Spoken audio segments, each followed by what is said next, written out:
What is going on, guys? It has been a while since we uploaded any kind of video or anything, so I just wanted to kind of make a sort of a garage update video, let you guys know like what we'll be working on. As you can see right now, my Camaro is in the garage. We just started having an issue with one of my spark plugs, and I came to find out that these heads on this LS1 had some sort of botchy repair done to one of the to number 7, the spark plug, all the way in the back. So I guess somebody stripped it out at one point, and instead of replacing the head, they drilled it out and put a plug style helicoil in it. So I took it out, and the plug actually came off with the spark plug. So I just put it back in, and it runs okay, but it's definitely like, you know, leaking combustion out of the side of the freaking head now.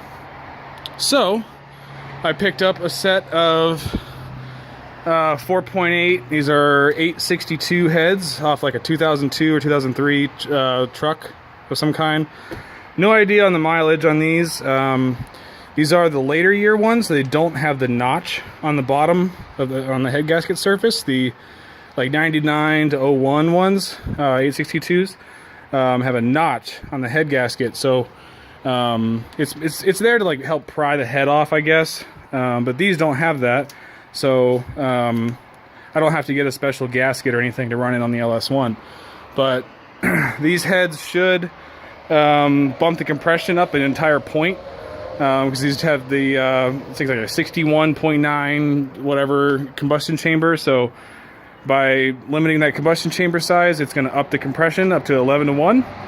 So the only downside with these heads is they do have slightly smaller valves. Let me see if I can flip one over here.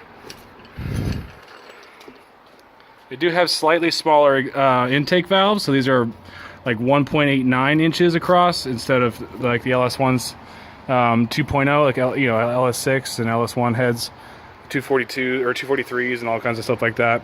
Have the 2 inch valves. So I think what I'm going to do is get these poured and polished. With a good poured and polished job, and you install like the 2-inch valves in the intake side, these can outflow any LS6 or LS1 head out there.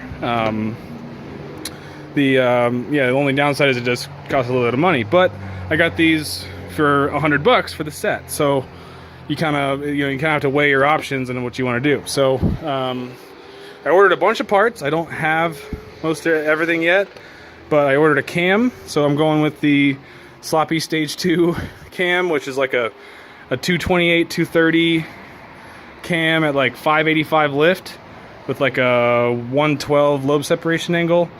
So it's like a good middle of the road cam that, it makes good NA power, good mid-range torque, and if I want to boost it later down the line, if I want to put a supercharger or a turbo on this car, I don't have to change the cam. It's perfect for boosted applications as well. So I also need to get the PAX 1218 springs. I still haven't got those yet, and I'll put those in when we do the whole valve job and everything. So that's going to run me quite a bit of money though, to get those done. So it's going to be a little while I gather everything before we actually take this thing apart.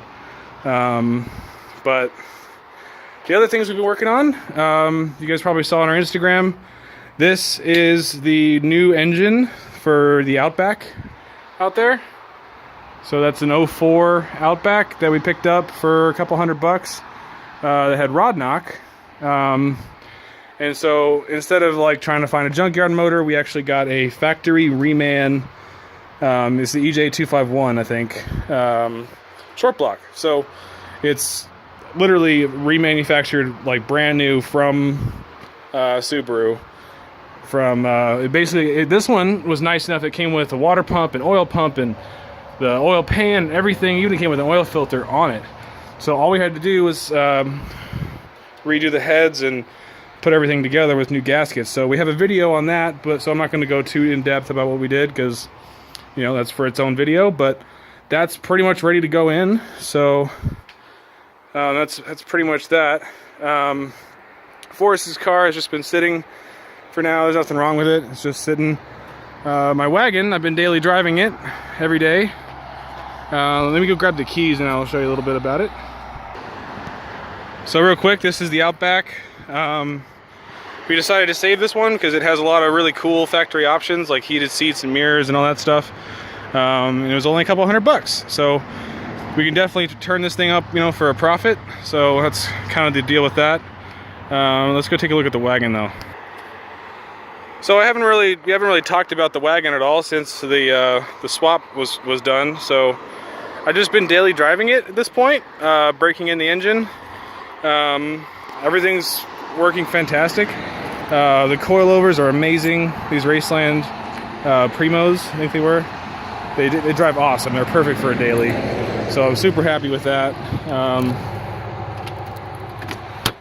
I did get my alignment all done, so now my steering wheel's straight.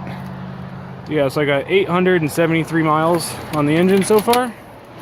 So I can't like beat on it too hard. I'm, you know, just trying to break it in. So it's I can't like rev it over. I think the highest I've taken it's like 4.5, maybe 5,000 a couple times.